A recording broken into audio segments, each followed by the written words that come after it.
ಭಾರತದಲ್ಲಿ ಪಾರ್ಲೆ-ಜಿ ಬಿಸ್ಕತ್ತು ಮಧ್ಯಮ ವರ್ಗದ ದಿನನಿತ್ಯದ ಆಹಾರವಾಗಿದೆ. ಇದು ಚಹಾದೊಂದಿಗೆ ತಿನ್ನುವ ಅತ್ಯಂತ ನೆಚ್ಚಿನ ಬಿಸ್ಕತ್ತುಗಳಲ್ಲಿ ಒಂದಾಗಿದೆ.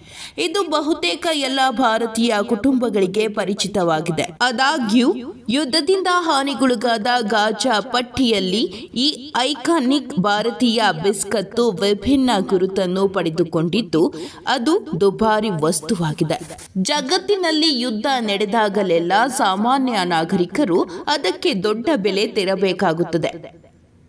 ಪ್ಯಾಲೆಸ್ಟೈನ್ನ ಗಾಜಾದಲ್ಲಿ ನಡೆಯುತ್ತಿರುವ ಯುದ್ಧವು ಇದಕ್ಕೆ ಇತ್ತೀಚಿನ ಉದಾಹರಣೆಯಾಗಲಿದೆ. ಇಲ್ಲಿ ಜನರು ಆಹಾರ ಮತ್ತು ಪಾನೀಯಕ್ಕಾಗಿ ಹಂಬಲಿಸುತ್ತಿದ್ದಾರೆ. ಸಾಮಾಜಿಕ ಮಾಧ್ಯಮಗಳಲ್ಲಿ ವೈರಲ್ ಆಗುತ್ತಿರುವ ಪೋಸ್ಟ್ ಎಲ್ಲರನ್ನೂ ಆಘಾತಗೊಳಿಸಿದೆ. ಭಾರತದಲ್ಲಿ ಕೇವಲ ₹5ಗಳಿಗೆ ಲಭ್ಯವಿರುವ ಪಾರ್ಲೆ-ಜಿ ಬಿಸ್ಕತ್ತು ಗಾಜಾದಲ್ಲಿ ₹2,400ವರೆಗೆ ಮಾರಾಟವಾಗುತ್ತಿದೆ ಎಂದು ಈ ಪೋಸ್ಟ್ ತೋರಿಸುತ್ತದೆ. ಈ ವೈರಲ್ ಪೋಸ್ಟ್ನಲ್ಲಿ ಪಾರ್ಲೆ-ಜಿಯ ಸಣ್ಣ ಪ್ಯಾಕೆಟ್ನ ಫೋಟೋ ಇದೆ. ಅದರ ಮೇಲೆ ಕೈಬರಹವಿದೆ. ₹2,400 ಅಂದರೆ ಸುಮಾರು $25.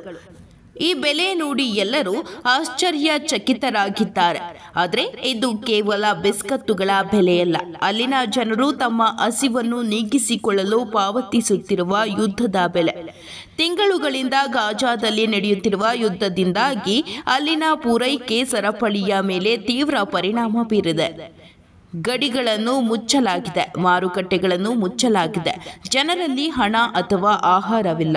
ಅಂತಹ ಪರಿಸ್ಥಿತಿಯಲ್ಲಿ ಇಲ್ಲಿಗೆ ತಲುಪುವ ಯಾವುದೇ ಸಣ್ಣ ಸರಕುಗಳ ಬೆಲೆ ಗಗನಕ್ಕೇರುತ್ತಿದೆ. ಪಾರ್ಲೆ-ಜಿನಂತಹ ಮೂಲ ಬಿಸ್ಕತ್ತು ₹2,400ಗಳಿಗೆ ಮಾರಾಟವಾಗುವುದು ಈ ದುರಂತದ ದೊಡ್ಡ ಪುರಾವೆಯಾಗಿದೆ. ಭಾರತದಲ್ಲಿ ಮಕ್ಕಳ ಮೊದಲ ಆಯ್ಕೆಯಾದ ಮತ್ತು ಪ್ರತಿ ಮನೆಯಲ್ಲೂ ಕಂಡುಬರುವ ಪಾರ್ಲೆ-ಜಿ ಇಂದು ಗಾಜಾದಲ್ಲಿ ಯುದ್ಧದ ಭೀಕರತೆಯ ಸಂಕೇತವಾಗಿದೆ.